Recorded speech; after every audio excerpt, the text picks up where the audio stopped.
안녕하세요. 이번 영상의 주인공은 눈눈 안나 환물 원정대 래퍼로서 사랑받았던 알 수 없는 예측 불가능의 매력 래퍼 제시님의 타로사주입니다.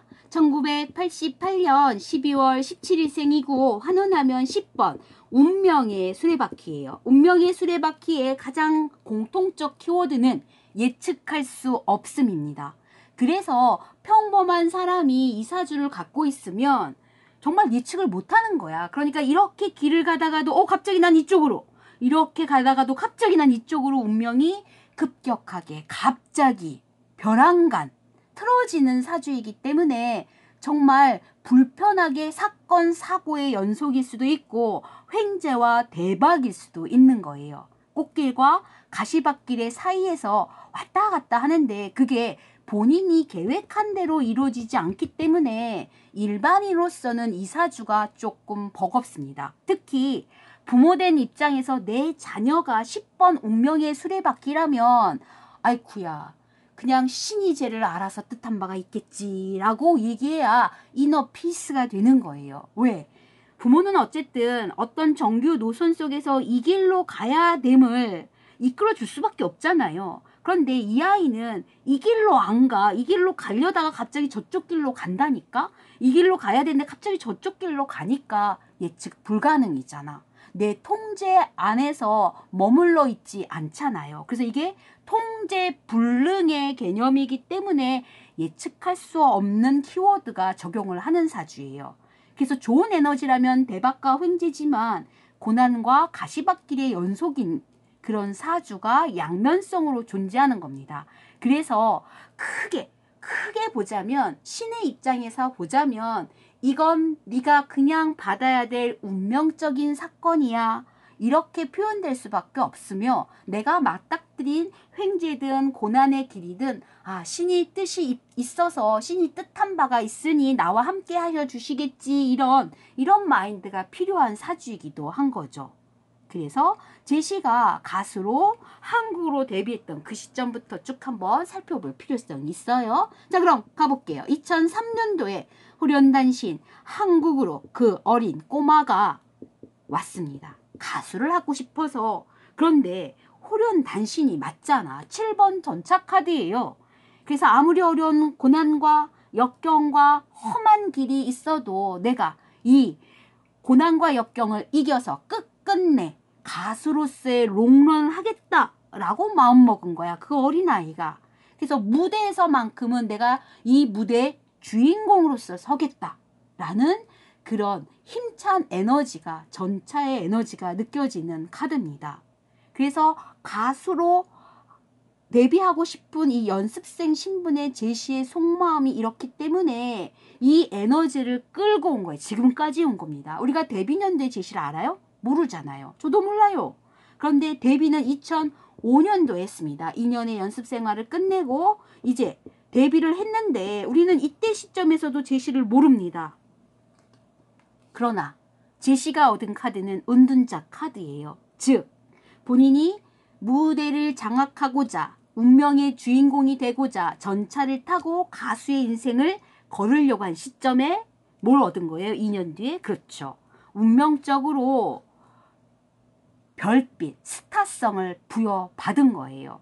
그 빛나는 별을 받아서 어디에 씌울 건데? 그렇죠. 본인 왕관에다가 씌워줄 거거든요. 그렇기 때문에 이미 제시는 실력 있는 사람이에요. 이 은둔장 카드는 실력 있는 이미 스승님, 고승, 법력이 높은 사람이야. 교수님이란 말이야. 그런데도 불구하고 뭘 얻기 위해서 또 다른 비책, 해답책을 얻기 위해서 그 별을 찾고자 나선 사람이어서 이 별을 찾아왔기 때문에 스타성이 발현된 카드입니다. 물론 우리가 제시를 10년 동안 모르고 있었어요.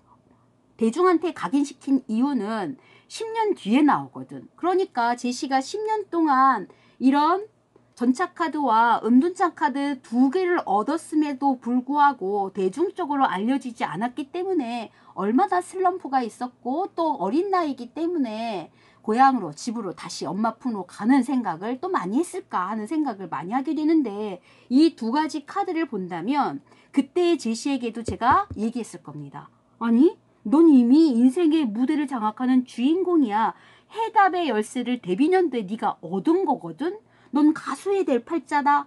라고 얘기했을 거예요. 다만 뭘 못 만난 거예요. 그쵸? 운명의 수레바퀴, 본인의 에너지가 확 펼쳐질 수 있는 그때를 못 만났을 뿐인 거죠. 그래서 그때를 만나러 가야 됩니다. 자, 그때가 바로 2015년도예요. 그때 언프리리티 랩스타, 그리고 쇼미더머니, 그리고 진짜 사나이에서 제시의 얼굴이 대중적으로 알려졌는데 그때 얻은 카드가 바로 본인 카드입니다. 10번 운명의 수레바퀴인 거예요. 이렇게 대박 날 줄 제시도 몰랐을 겁니다. 아무도 예측하지 못했을 거예요. 그럼에도 불구하고 본인이 제시가 예측할 수 없는 운명의 수레바퀴야. 그런데 이 해에 본인을 만난 거야. 본인이 본인을 만났을 때 에너지는 몇 배다? 2배, 3배가 넘은 거예요. 즉 제시가 제시다워서 제시로서의 무대 장악력으로 제시다움으로서의 스타성이 발현되는 시점, 그게 어떻게 신이 뜻한 바가 있어서 운명적으로 예측할 수 없는 순간에 별안간 갑자기 대박이 나오는 해가 이때 시점에서 발현된 거라고 볼 수가 있는 겁니다. 자, 그러면 이때 제시의 운명의 힘이 신이 뜻한 바가 있어서 대박의 운명으로 흘러갔고요. 그리고 19년도를 한번 가볼게요. 이 19년도는 제시가 이제 싸이에게 들어가서 싸이 소속으로 눈누난나를 발표하기 전에 곡 작업을 하던 시점이거든요. 그래서 싸이하고의 궁합적인 측면에서의 에너지가 어떻게 나오는지 봐야 되는데 제가 좀 전에 그랬습니다. 자신의 자녀가 운명의 수레바퀴라면 엄마 된 사람의 입장에서는 통제불능이기 때문에 참 곤란하다라고 얘기한 적이 있는데 싸이가 해필 황제사주예요. 그래서 황제사주인 싸이가 제시를 만난다면 제시가 예측 불가능으로 가는 성향이 있기 때문에 싸이의 입장에서는 얘를 어떻게 통제하느냐가 관건이에요.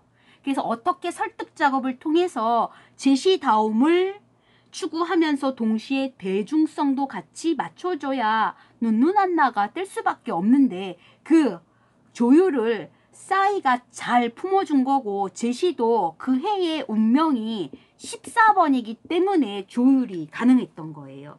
이 14번 카드는 뭐 한 거예요? 예측 불가능한 사주, 그리고 예측이 가능해야지만 되는 계획력이 반드시 필요한 사주, 이 둘 사이의 간극을 누가 조율한 거야? 사이에서? 그쵸. 제시가 조율한 거예요.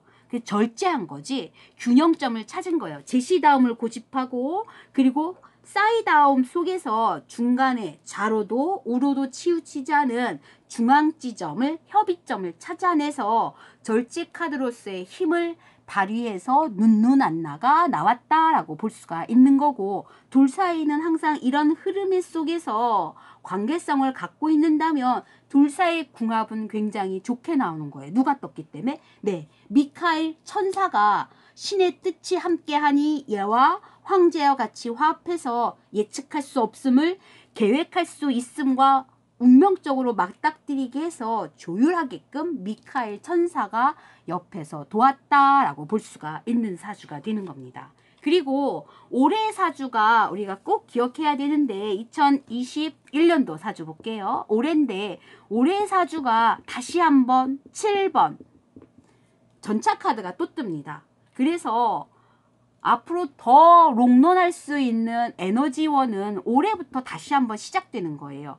처음 한국에 왔을 때 그 꼬맹이 제시에 불타는 마음이 있었을 거 아니야. 설레고 불타고 인생의 주인공으로서 첫 발을 내딛고 그 어린 마음에도 무대에서의 스타성으로서 무대를 장악하겠다는 그 마음이 다시 한번 올해 왔기 때문에 그 이후의 행보도 기대해 보는 겁니다. 제시는 어떻게 해야지 돼요? 제시 다음으로 승부해야 돼요. 제시는 우리가 얘기하는 어떤 일반적인 룰에서 조금 벗어나서 예측 불가능한 매력들이 나와야 그 제시 다음으로서의 대중적 사랑을 받는 거거든요.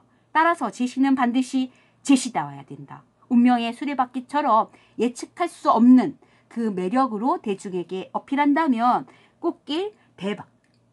그리고 앞으로의 인생에 있어서의 좋은 행운들이 따라 붙는다고 제가 말씀드리고 싶습니다. 응원드리면서 마무리할게요.